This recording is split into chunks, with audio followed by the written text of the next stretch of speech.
இந்த பெருமழைக்கு தமிழ்நாடே ஒரு பெரிய வெள்ளக்காடா காட்சியளிக்குது. இது வந்து நம்ம கண்ணுக்கு தெரிகிற ஒரு பாதிப்பு. நமக்கு கண்ணுக்கு தெரியாம வந்து பாத்தீங்கன்னு வச்சுக்கோங்களேன், இந்த மழை வெள்ளத்துல இருக்கிற மாதிரி போதை வெள்ளத்துல சிக்கி நிறைய பேர் வந்து தங்க வாழ்க்கையை அப்படியே சீரழிச்சுட்டு இருக்காங்க. எங்க வீட்டுக்கு முன்னால வந்து பாத்தீங்கன்னா மழை வெள்ளத்துல வந்து அப்படியே தண்ணி மிதந்து போயிட்டே இருக்கு. அது மேல வந்து மது பாட்டில்கள் வந்து மிதந்து போயிட்டே இருக்கு.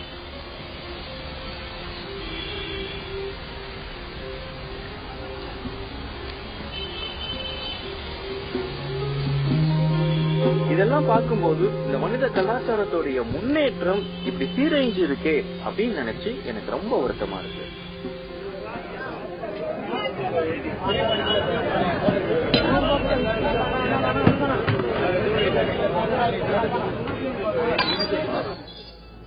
இந்த தீப திருவிழாக்காக நான் வந்து திருவண்ணாமலைக்கு போயிருந்தேன். அங்க வந்து முகம் தெரியாத நிறைய அக்காக்கள் அம்மாக்கள் வந்து என்கிட்ட வந்து முருகன் உங்களுடைய இந்த மதுபான கதைகள் நாங்க பாக்குறோம் ரெகுலரா. இதுல வந்து நீங்க நாங்கெல்லாம் வந்து எங்க குடும்பங்கள்ல எங்க தெருவுல நடக்கிற இந்த குடியால் பாதிக்கப்பட்ட மனிதர்களை பத்தி நீங்க பேசும்போது வந்து எங்க துயரங்களை நாங்க என்னென்னலாம் சொல்ல நினைக்கிறோமோ, நாங்க என்னென்ன வார்த்தைகளை எல்லாம் பயன்படுத்த நினைக்கிறோமோ இதெல்லாம் நீங்க சொல்றீங்க அப்படின்னு அவங்க வந்து எங்கிட்ட வந்து சொல்றாங்க. இதை கேட்கும்போது வந்து எனக்கு வந்து நம்ம வந்து இந்த ஒட்டுமொத்த பெண்களுடைய ஒழிக்கப்படாத குரல்களை எல்லாம் இந்த சமூகத்துக்கு நம்ம சொல்றோம் அப்படின்றத நான் நினைக்கும் போது இதை விட எனக்கு என்ன பெரிய பேர் வேணும்.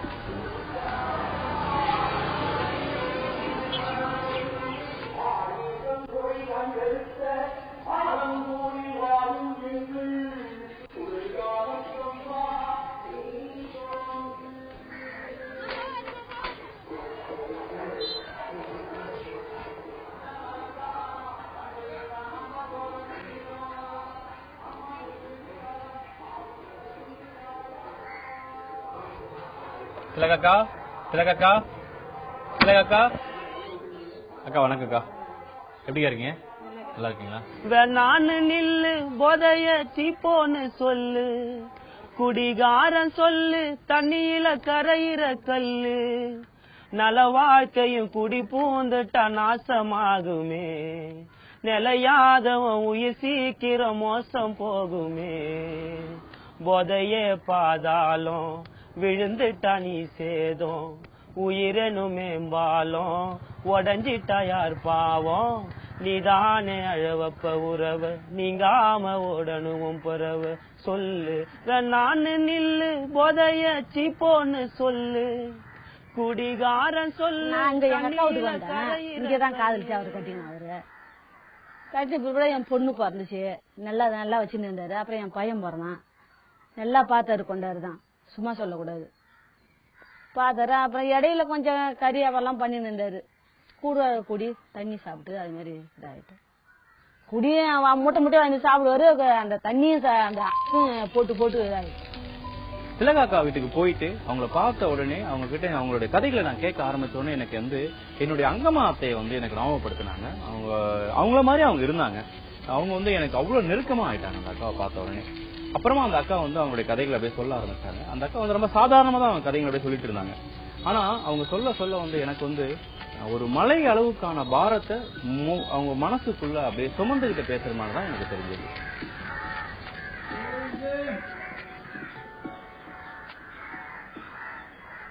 இதே மாதிரி சாப்பிட்டு வர தண்ணி சாப்பிட்டு வரேன்னு கேட்டாக்கா தீக்குவார் கல்லி தூக்கி அடிப்பாரு.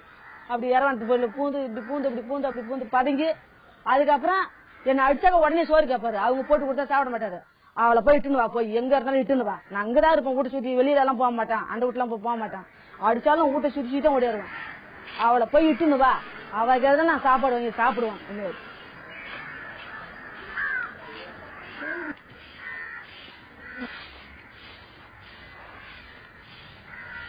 ஏன் அடிச்சா உனக்கு உடனே நான் சாப்பாடு போட்டு கொடுக்குவாங்க? நான் கொடுக்க மாட்டேன். இல்லதான் என் வீட்டை நீ இருக்காத, நீ நான் கட்டின விட்டு ஓடிப்போ. இன்னொரு கையெல்லாம் எல்லாம் பிடிச்சி அடிப்பாரு, கல்லி தீக்கு அடிப்பாரு, மட்டைக்காய் எடுத்து அடிப்பாரு, எட்டி எல்லாம் அடிச்சிருவாரு, எட்டி அடிப்பாரு, இப்படி செவிட்டு குத்துவாரு, இப்படி குத்துவாரு.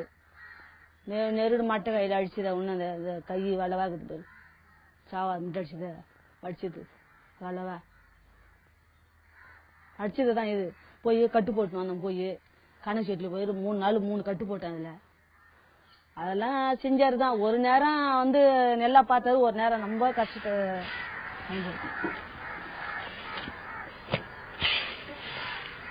சந்தோஷ நாட்கள போதையில நீ பார்க்கல, சம்ஹார வாழ்க்கை வலி ஒன்ன மட்டும் என் தாக்கல. தண்ணியில நின்று மாடா பறவ, கண்டபடி விடலாமா உறவ, சொல்லு நானு நில்லு போதையச்சி போன சொல்லு, குடிகாரன் சொல்லு தண்ணியில கரையிற கல்லு, நல வாழ்க்கையும் குடி பூந்துட்டா நாசமாகுமே, நிலையாதவன் உயிர். இந்த மது போதையால திலகாக்காவுடைய கணவர் வந்து இறந்து போயிட்டாரு. அந்த கணவருடைய அண்ணா இருக்காருல்ல, அவர் வந்து பிரான்ஸ்ல இருந்து இங்க வந்து இப்ப இருக்காரு. அவர் குடும்பத்தை எல்லாத்தையும் அங்க விட்டுட்டு, அவங்க மனைவி குழந்தைகள் எல்லாரையும் அங்க விட்டுட்டு, இன்னைக்கு வந்து தன்னுடைய தம்பி குடும்பத்தை, அவங்க மனைவி, அவங்க அம்மா, அவருடைய பையன் பொண்ணு, இவங்க எல்லாரையும் பார்த்துக்கிட்டு அந்த குடும்பத்துக்கே ஒரு ஆதரவா அவர் தான் இருக்காரு. ஃப்ரெண்டு கூட போய் கடைக்கு போயிட்டு அப்படியே கடலை ரொம்ப வர அப்படியே உட்காந்துவாங்க, அங்கேயே வாங்கினது அங்கேயே சாப்பிடுறது. இவங்க தேடின்னு போய் இட்டுன்னு வந்து சாப்பாடு கொடுப்பாங்க. ஒவ்வொரு நாளும் இதே தான் நடக்கும். ஏன் என்ன நினைச்சுன்னா தெரியல. நம்ம உடம்பு இந்த மாதிரி போகுது, நம்ம இருப்போமா இல்லையா, இல்ல சாவ போறோமா, இல்ல அவனா நினைச்சினா என்ன நினைச்சுன்னு தெரியல. இந்த மாதிரி ஒரு சூழ்நிலை அப்படியே இருந்து அது நம்ம இன்னும் சொல்ல தெரியல.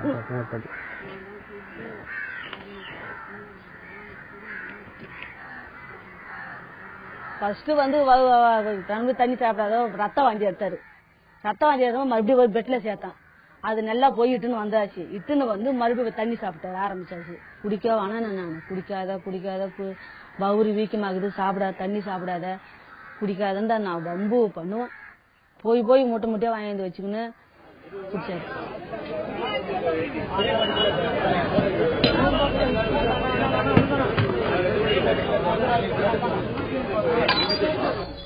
என்கிட்ட வந்து யாராவது ஒருத்தவங்க வந்து எனக்கு பிடிக்காத ஒரு விஷயத்த கேட்டாங்கன்னு வச்சுக்கோங்களேன், நான் வந்து அவங்க கிட்ட டைரக்டா பதில் சொல்லவே மாட்டேன். நான் என்ன பண்ணுவேன் தெரியுமா, சம்மந்தம் இல்லாம ஏதாவது சொல்லிக்கிட்டே இருப்பேன். அப்படிதான் திலகாக்காவோட பையன்கிட்ட போயிட்டு நான் வந்து நிறைய கேள்விகள் கேட்டுட்டு இருக்கேன். பேசிட்டு இருக்கும்போது அவர் வந்து ஆமா இல்ல இருக்கும் எனக்கு தெரியாது, இது மாதிரியான பதில தான் அவர் சொல்லிட்டு இருந்தாரு. காலைல ஒரு 3 மணி கூட போயிடுவாரு. அப்பா கடைக்கு போய் குடிச்சிட்டு வந்து பாத்தீங்கன்னா ஆடாடுத்துங்க அது மாரி இருப்பாரு. குடிச்சிட்டு வந்து எல்லாரும் கேட்பாங்க, இது மாரி குடிச்சிட்டு வந்து கடை போறீங்கன்னு. எனக்கு ஒரு மாதிரியா இருக்கு அந்த நேரத்தில் பாத்தீங்கன்னா.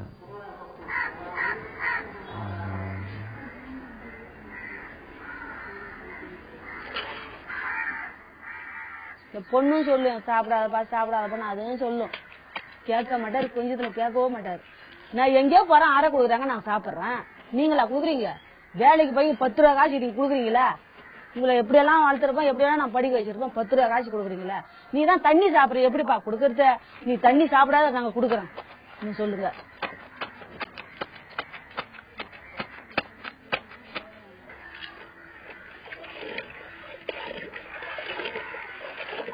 சட்டையை பிடிச்சி ஏன் குடிக்கிற, ஏன் இப்படிலாம் பண்ற கேட்டிருப்பீங்களா?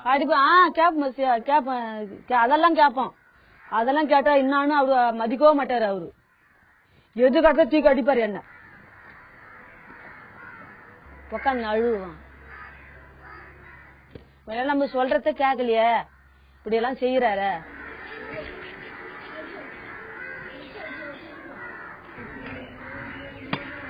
ஏலேலோ பாடுறேன் ஏலேலோ ஏலேலோ ஏலேலோ பாடுறேன் ஏலேலோ ஏலேலோ என் ஜோகம் கேட்டுதான் பூங்காத்தும் நோகுதோ. ஆராரோ பாட்டு சொல்லி யார் யாரோ வந்தாரோ, ஆராரோ பாட்டு சொல்லி யார் யாரோ வந்தாரோ, உசுரெல்லாம் நீதானேன்னு உசுரோடு போனியோ, உசுரெல்லாம் நீதானேன்னு உசுரோடு போனியோ.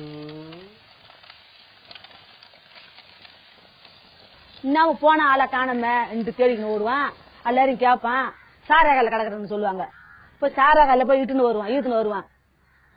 அதே மாதிரி வந்து அங்க வந்து ஊந்துரு வராங்க. அந்த இடத்த ஒரு கல்லில வந்து ஊந்து பெருக்கிறவங்க வந்து என்கிட்ட சொல்லி நான் ஓடுறேன், இட்டுன்னு வரான். அம்மா ரத்தம் ஊத்தி கட்டுறது கல்லில ஊந்து கட்டுக்கிறாரு போயிட்டு.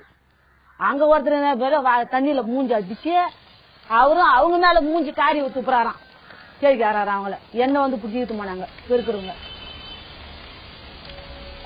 சின்ன வயசுல இருந்தே எனக்கு வந்து பெண்கள் குடிக்க மாட்டாங்க அப்படின்றது வந்து ஒரு அசாத்திய நம்பிக்கை இருந்தது. ஆனா ஜெயா அக்காவை நான் பார்த்த உடனே எனக்கு வந்து அது அப்படியே டோட்டலாவே மாறி போச்சு. அப்புறம் வந்து நிறைய இடத்துல வந்து சோசியல் ட்ரிங்கிங் அது ஒரு பக்கம் அப்படி போயிட்டு இருக்கு. அப்புறம் கணவன் மனைவி ஒரு வீட்டுல சின்ன பார் வச்சு குடிச்சுக்கிட்டு இருக்கிறது அது அப்படி போயிட்டு இருக்கு. ஆனா குடிக்கிறது தப்பா ரைட்டா இந்த விவாதத்துக்கெல்லாம் நம்ம போகாம வேளாங்கண்ணி அக்கா இருக்காங்க, அவங்களுடைய உடலை பார்க்கும்போது வந்து இந்த உடல் இருந்த நிலையை பார்க்கும்போது வந்து என்னுடைய ஒட்டுமொத்த மனசும் அப்படியே இன்னும் வலிச்சுக்கிட்டே இருக்கு.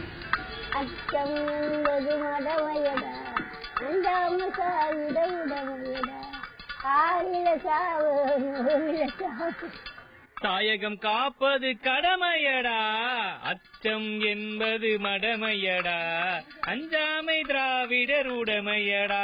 சூப்பர் பாட்டி. அடுத்து என்ன பாட்டு பாடலாம்?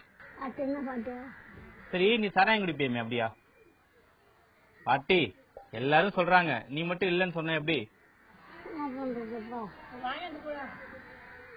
பத்தியா குடிப்பியா குடிக்க மாட்டியா? உண்மையை ஒத்துக்கோ. எவ்வளவு நல்லா குடிச்சுக்கிற?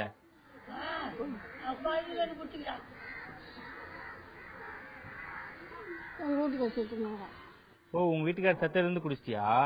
இந்த மல்லிகையிலே ஒரு பொண்ணு பின்னாலே நான் போய் வந்தேன், அவ கொடவை நடாலே அந்த பக்கம் வான பக்கம்.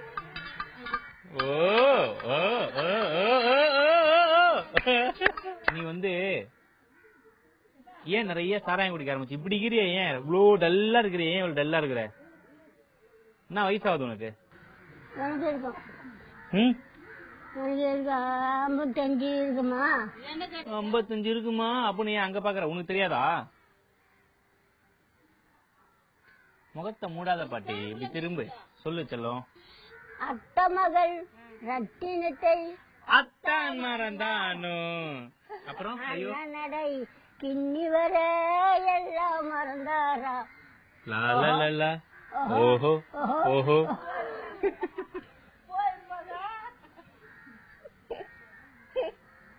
பாட்டி, நீ எப்படி தெரியுமா சிரிக்கிற? ஒரு ராஜகுமாரி மாதிரி சிரிக்கிற.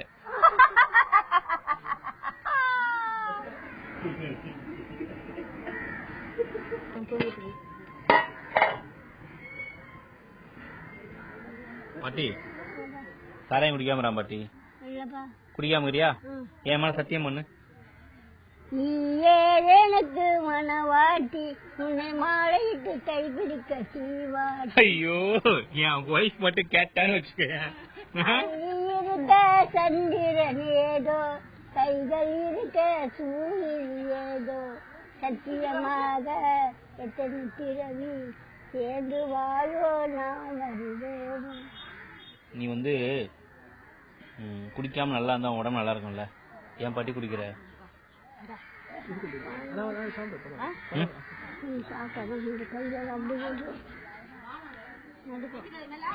என்ன பாட்டி? கையெல்லாம் கொஞ்சம் நடுக்கும். ஓ ஓ. அது சாப்பிட்டோம்னா கொஞ்சம் அமர்ந்து கொஞ்சம் நேரம் உட்காந்துருப்பேன், கொஞ்சம் சோறம் தூங்குவேன். அதாவது குடிச்சாதான் நல்லா இருக்குது, இல்லன்னா கை கால்லாம் வலிக்குதா பாட்டி? ஒரே ஒரு நொடியில மாறுறதுதான் இந்த வாழ்க்கை. திலகாக்கா வந்து கல்யாணம் ஆயிட்டு அதுக்கப்புறம் ரொம்ப சந்தோஷமா தன் வாழ்க்கைய வாழ்ந்துட்டு இருந்தாங்க.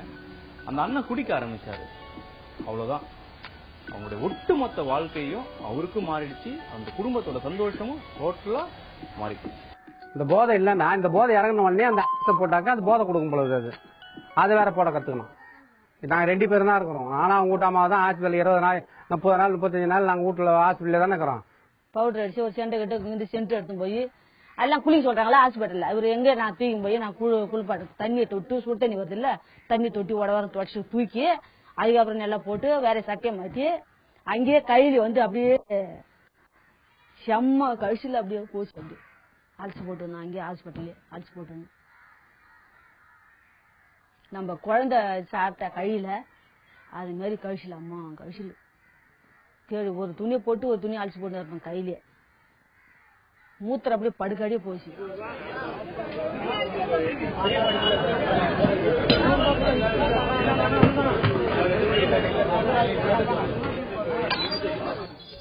ஒரு மனித உயிர்ன்றது வந்து எவ்வளவு முக்கியமானது அப்படின்றத வந்து இந்த மதுபான கதையோட தொடர் பயணத்துல தான் நான் ரொம்ப புரிஞ்சுக்கிட்டேன். குடிக்கிறவங்களுடைய உயிர் வந்து ஏதோ வந்து அப்படி போறது அப்படிலாம் கிடையாதுங்க. அது வந்து ஒரு சீட்டுக்கட்டு சரிஞ்சு உயிர மாதிரிதான். அந்த குடும்பத்தையே அது ரொம்ப வந்து பாதிக்குது. குடிக்கிறவங்க அந்த உயிர் அவங்களுக்கு மட்டும் முக்கியம் அப்படின்னு நினைக்கிறத விட அவங்கள சுத்தி இருக்கிற எல்லாருக்கும் தான் அந்த உயிர் வந்து ரொம்ப முக்கியமானதுன்னு நினைச்சா எவ்வளவு நல்லா இருக்கும்.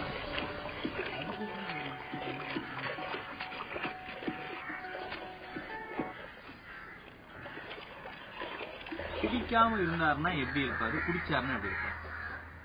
குடிக்காத இருந்தா கம்முனு இருப்பாரு, குடிச்சிட்டாதான் சண்டை போடுவாரு. குடிக்காத இருந்தா நல்லா கம்முனு இருந்துருவாரு. சாப்பாடு போடு, அது சாப்பிட்றேன் இது சாப்பிட்றேன்னு குடிச்சிட்டா அந்த அடிச்சுட்டு தீக்கு எது கிடைக்குதோ தீக்கு அடிப்பாரு. எது கண்ணுல எது கிடைக்குத யானை பணத்தை தீக்கு போட்டு அப்படியே அதெல்லாம் உடச்சி கிடிச்சி வாரி போட்டு போய் சாப்பிடுவாரு. எம்மா யானை கடைச்சி எல்லாம் உடச்சி போட்டு சாப்பிடுவாரு. எல்லாத்தையும் இது கடந்தாக்கா இரும்பு அது கடத்த இது கடத்த அவரே தான் காலி பண்ணாரு. அவரே எடுத்து போட்டு குடிச்சிட்டு குடிக்காதீங்கன்னா நான் குடிச்சேனான்னுவாரு. நீ தான் குடிச்சிட்டு வந்துக்கிறேன்னாக்கா நான் நீயா கொடுத்த நான் சீக்கிரமிட்டு உம்மால அப்படி சாய்ச்சேனா அப்படி போய் குடிச்சு எனக்கு நான் குடிச்சேனா நானு கேப்பாரு.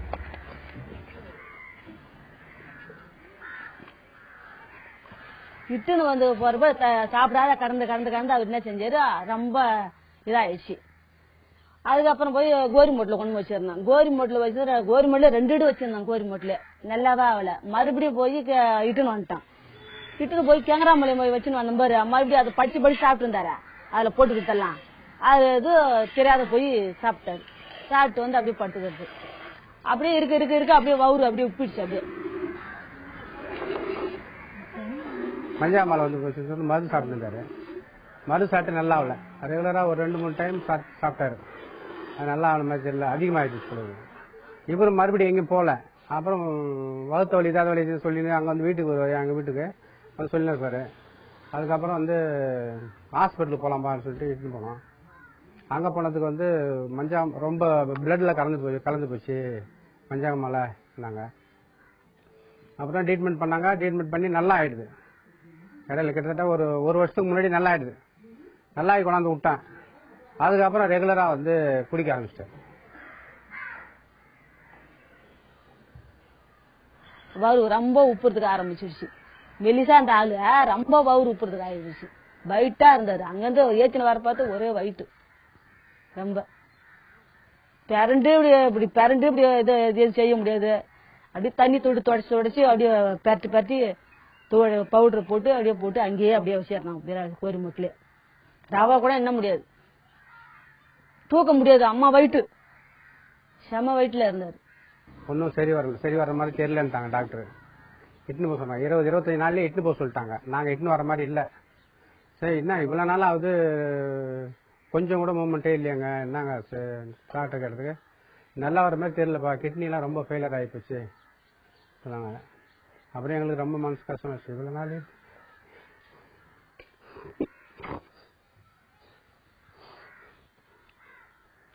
நாள் வச்சிருந்து காப்பாற்ற முடியலையே, எங்களுக்கு ஒரு மாதிரி டெஸ்ட் ஆகிப்போச்சு. அப்புறமா சரி இட்டுன்னு போறான்னு சொல்லிட்டேன். இட்டு போறதுக்கு மனசு வரல. அப்புறம் வந்து உயிர் போச்சு. கிடைச்சா என்னன்னா அந்த மூக்குல அந்த இது வச்சுட்டு இருந்து அவரு எதுவுமே சொல்லல. அவரு ஐயோ ஐயோ ஐயோன்ட்டு அதான் கச்சின்னு கண்டாரு ஓசம். அங்கிருந்து ஏஜின்னு வரப்பாத்து உங்க வீட்டுக்கு வரப்பாத்து எதுவுமே சொல்ல மிரண்டு இப்படி பார்த்தார ஏத்தான்.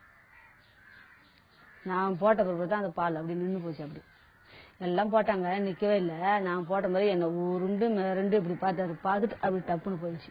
தோல் சாய துணை இல்லாம தூங்கிடுச்சு பொன் சிரிப்பு, தாலாட்ட தந்தை இல்லாம தத்தளிக்குது அன்பளிப்பு.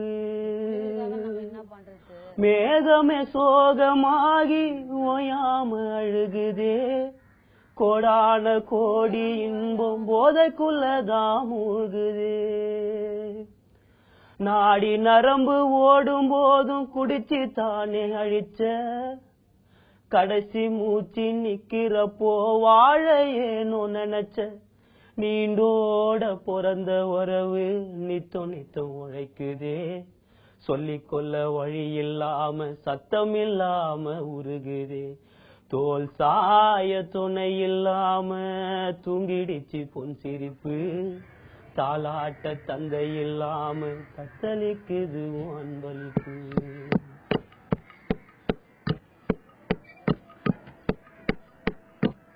அதெல்லாம் சொல்லுங்க, உன் பால் போட்ட பிற்பாடு தான் உனக்கு வந்து இது மாதிரி மருந்து பாக்குறாரு உன்ன, பசங்கள பாத்துக்கிட்டு அந்த கடைசி என்ன பாத்தாரு. அதை தான் நான் அவருக்கு மூத்தத்தை வரைக்கும் பிய வரைக்கும் கொட்டிக்கணும், அதுல ஓல் பட்டுக்கணும் நான் கடந்தேன் 1 மாசத்துக்குள்ள. கை காப்பாரு, அடிப்பாரு, வதிப்பாரு, எல்லாம் செய்வாரு.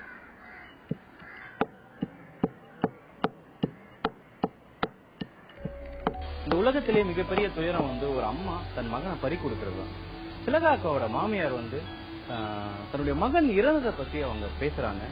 அவங்க பேச வந்து எப்படின்னா ரொம்ப வயசாயிடுச்சு அவங்களுக்கு. அந்த அம்மா வந்து சரியா உட்கார கூட முடியல அவங்களால. இப்படி அசைறாங்க, கண் சிமிட்டுறாங்க. அவங்களுடைய வலிகள் வேதனைகளை வந்து இப்ப நான் நினைச்சு உங்ககிட்ட இதை பத்தி பேசும்போது கூட எனக்கும் அந்த வலியை உணர முடியுது. அருமையான பிள்ளையாச்சு வந்தது அம்மா அண்ணுவாரு. நான் இளறா அவருக்கு தங்கத்தை கொட்டின மாதிரி இருக்கான். போயிட்டாரு ஆண்டவன் அவரு. அவர் என்ன 2 புள்ளைய கொட்டிட்டு போட்டாங்க. 2 புள்ளைய என்ன கேட்காம அது ஆண்டவனுக்கு தரது.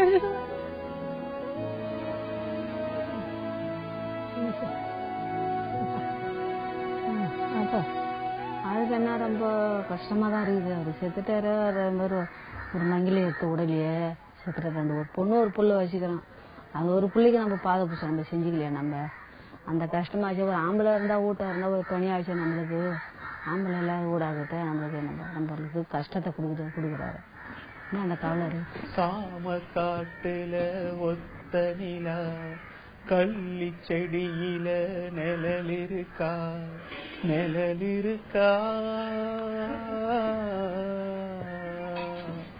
கண்ணத்தோரமும் மூச்சிருக்கா, காணல் நீரில ஒலையிருக்கா,